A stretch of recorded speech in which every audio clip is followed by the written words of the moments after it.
Hello there, I'm Rafael de Furia, back at it again on another Friday night, hopefully in the direction of what we can finally call again another beautiful Friday night. But this week, I wanted to talk about something that can be a huge deal for a lot of expats. And this was something that I had a lot of time to think about, as I'm sure many people did during the lockdown, about isolation, about that feeling of being alone. And that is something, though, as an expat, that can be very much a part of the experience in general. For many people, though, moving abroad becomes a very social experience and very much puts them out there, and they end up having a wonderful time. But for some people, it can be very socially isolating. And for those of you who've been watching my channel for a while, you'll know that I've always said about avoiding the expat bubbles. But today I wanted to talk about maybe some of the positive sides of that. Not necessarily the expat bubbles themselves, but being a part of an expat community while living abroad. But before we get too much deeper into the video, if you would like to see more content like this about moving to Italy, Italian dual citizenship, and living life abroad, please be sure to subscribe with that notification bell turned on. And if you could also give this video a like and share it with your friends, that would be greatly appreciated because it does help out the channel. And of course, a huge thank you to those of you who are helping to make these videos possible through Patreon. Also, just one quick last thing today.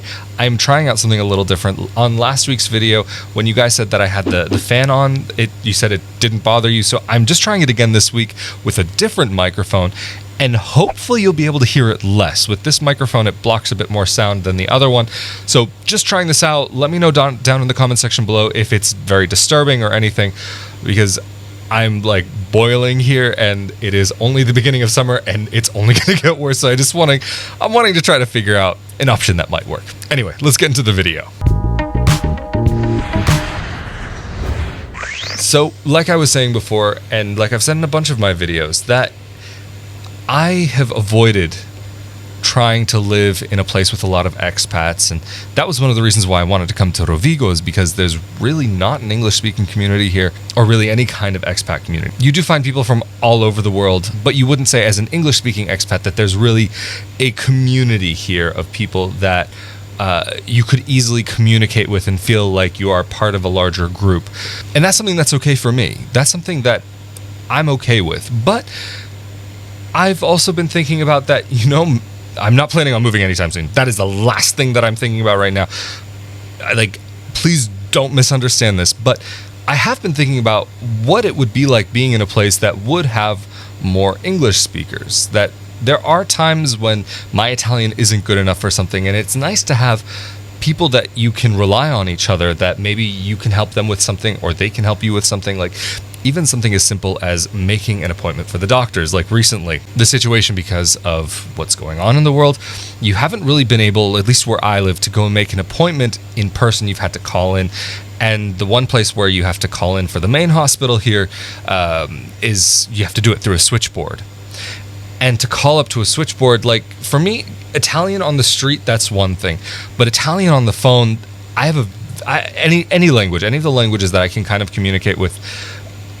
Anytime where there's communication on the phone, everything goes out the window. I find it extremely difficult. And I know a lot of other people have an extremely difficult time also talking on the phone. I don't know what it is. I think it's probably to do with that you can't see the other person and use the body language to try and gauge what they're trying to talk about. Like you can't motion things, you can't do the hokey pokey and try to figure what the other person's all about. So that can make it more difficult. And sometimes, even if I may know the words, there's just some sort of, I don't know. That's just how I am. I do think it is very important to try and integrate into the local community as much as possible. But, of course, when living abroad, and especially I would say in Europe, as an outsider, depending on the country, of course, and depending on the specific area where you are, I'm very much generalizing here, but it can be difficult to integrate into the local culture as an outsider, regardless of the skin color. There are some times when racism does become a factor, but there are times when I've been speaking to friends that we look a bit different, and they've explained certain situations that they had. In their opinion, it was because of racism, but I, as an outsider, even though I look more similar to how people here might look, I've also had those experiences. So I think there are some times where it becomes an issue about racism, and then there's other times where it's just doesn't matter, you're not from here, we don't want to know you. But then, of course, there are those situations where both can come into play. And the benefit of having local connections and local friends and people who are from there, who are integrated into the society, who are part of it, it helps you to understand the local culture better. It helps you to understand the people better. And it can create, I don't know, it's difficult to say like this, it can create a full picture, a full experience of where you are. Whereas if you are living in a place and you end up in an expat community, there are times when you may as well have just stayed in your own country. If you're American, for example, and all you do is hang out with Americans while you're living abroad, then why did you go abroad? Is it just because you wanted a cute background? Or why? That's something that I have a difficult time understanding. That why not, if you're going to be outside of your country, why not try to fully embrace that? Granted, if you're somebody who's in the military and you have to stay on base or you have to be with the people who you are there with, then this is a very different situation. Being part of the military and being abroad, being a student and being abroad, and being an expat being abroad are all, there's overlap. There's overlap definitely between them, but they're also very different situations. Or even if you are a solo expat who just goes to a place because you want to be there versus somebody who is maybe in a larger company who's getting sent to a place, then there's going to be, there's overlap between those, but then there's also differences between those experiences. Or if you are a single person or a couple where both of you are from the same country and you come to a new country, then you will have a very different experience than a person who is the foreign partner in a couple that is coming to your partner's country. You will get a different experience. I mean, of course, everybody with 8 billion plus people on the world, each person is going to have a unique experience of their own. However, there, of course, overlaps in some situations. And each of these kind of categories of people will experience the country in different ways because there will be more or less support around them just by the living situation. Or if you move abroad with a sibling or a cousin or something like this, your support system will differ. And the support system that you have around you will be very important as an expat, because there, like I was saying, there are those times where you may be just trying to get something done, or there may be those times where just at the end of the day and you want to kick back, and sometimes you're going through a problem, but maybe someone else who you know is going through that same problem that maybe somebody back in your home country wouldn't be able to relate to, because that is something that is just, for lack of a better term, a foreign concept to them. That is something outside of their reality. Whereas your friend who lives in that place with you, even if you guys aren't from the same country, you may be going through some similar things. And even people from different places can, at the end of the day, like I was kind of saying before, can have similar experiences, and those overlapped shared experiences, of course, then there will be those times where there are separations. For example, this is something that popped up recently because I have some Brazilian friends here. I'm half Brazilian. My father's Brazilian. My mother's American. And so I was raised in America. So people just off the bat, I'm American. That's basically how it comes off. Brazilian, but never lived there, never properly learned the language. So when I go out on the street or when I go to a store or whatever, they see American, or they see in a store, like once I start speaking, American. And so even though, yes, I am Brazilian. Yes, that is a part of who I am. That is definitely that is something that's very important to me. I'm not perceived that way. So there are times where I know Brazilian people who will get treated differently just simply because where they're from, who they are, even though we do have that overlap of that I'm that half and that we have that shared background, so to speak.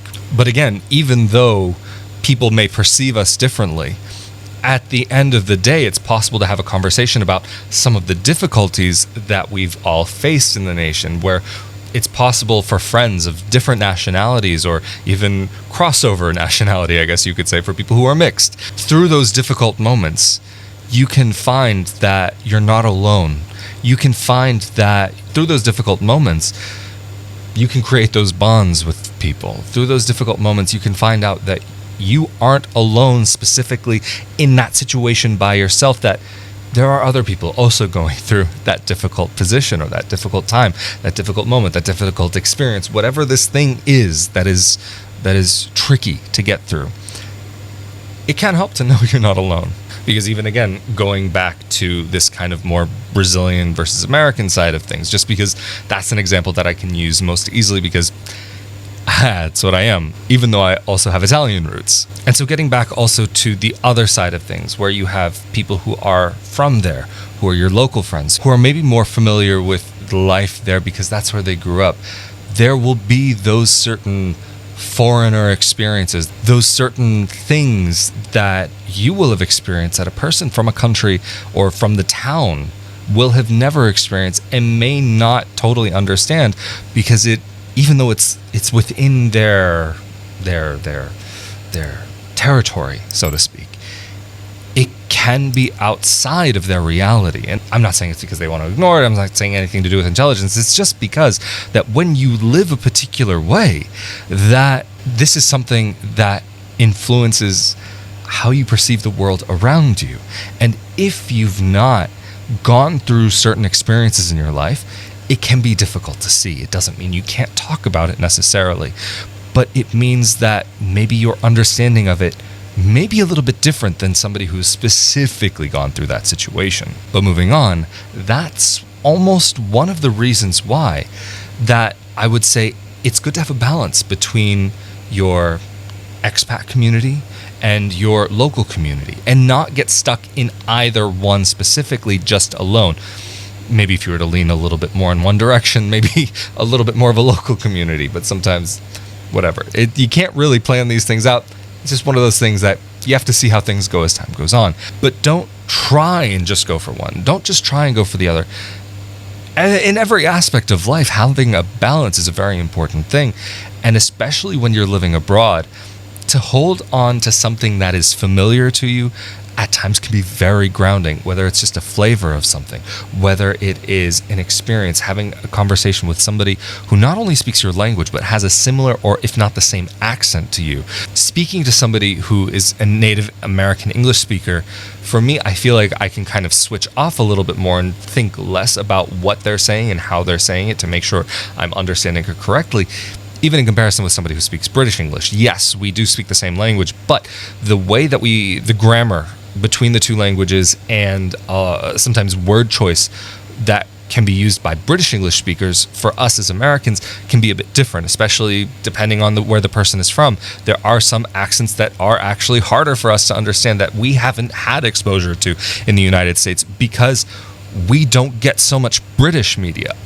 In the UK, they get a lot of American media, so they get a lot more exposure to the way that we speak, but we get very, very little exposure to how English can be spoken in the UK. Because for many people in America, the impression of what British people are supposed to sound like might come from something like Mary Poppins or Downton Abbey. I'm not saying don't have friends who are from other places, but I'm just saying that at the end of the day, it can be comforting to have that around you when you're just trying to relax, chill out, switch off for the day. Because even within a group of friends, if you're the expat and you're with a group of locals, there are those times where you won't have those same culturally shared experiences. And that's an opportunity for you to learn about the culture, for you to learn about from these people. But it'll be that little bit of separation that you may have even from somebody who you would consider to be a great friend, because it's just not that shared experience that you both had growing up, like watching the same cartoon. Or these may sound like very ridiculous, insignificant things, but living abroad as long as I have, I've just noticed that these things in different countries always seem to somehow pop up a little bit, that you have those same points of reference to move forward from. You don't always need that, of course. Like you don't have to have those same cartoons that you watched as kids or whatever it was. These are just some examples of the types of things where you can start feeling, even amongst a group of your own friends, like a bit of an outsider. And that can sometimes lead to a feeling of isolation. Kind of going back to what I was talking about before, this feeling of isolation, not just about being in lockdown itself, but sometimes even being in a group of people and still feeling that slight sense of isolation, which is one of the reasons why I would say, yes, that it is better to avoid the expat bubbles and getting stuck inside of that. However, having exposure to it is not necessarily a bad thing. You want to be able to experience the place where you are. You want to experience what really this place has to offer, and to take advantage of that. Not take advantage of it in a negative sense, but take advantage of the opportunity that arises from it, and really put yourself out there as much as you can so you can get the full rounded experience. Whereas by just staying in a group of expats, there's going to be those little things that maybe they don't know about, that they just wouldn't be able to get access to because they don't know that guy that they grew up with because they're from a different country. Whereas maybe having that one local friend who might have that one connection to that one random person at that bar or at that beach or at that museum, whatever, those unique experiences that only a local would really have access to. And then that creates the type of experience, the common shared experience, where you can create with your local friend to have that same point of commonality, and creating those shared experiences with your friends who are locals that maybe your expat friends might not have. You have to keep the balance, because then you can start feeling isolated from both groups. But anyway, I think I've rambled on enough for this video. And of course, if you would like to see more content like this about moving abroad, living abroad, and living life as a dual citizen in Italy, be sure to subscribe with that notification bell turned on. And if you could give this video a like and share it with your friends, that would be greatly appreciated, because it does help out the channel very much. And of course, if you have anything to say, if you agree with me, if you disagree with anything that I said in this video, feel free to leave that down in the comments section below. And if you agree with me, why do you agree with me? If you disagree with me, why do you disagree with me? And of course, the patrons who help to make these videos possible, thank you guys so much for helping me to be able to continue with this project, to try and help people with moving abroad and getting used to life abroad and making that transition a bit easier. I really do appreciate all of the help that you guys are giving to allow me to try and help others. So thank you. Of course, as always, I'm Rafael di Furia, and I will see you all next time. Later.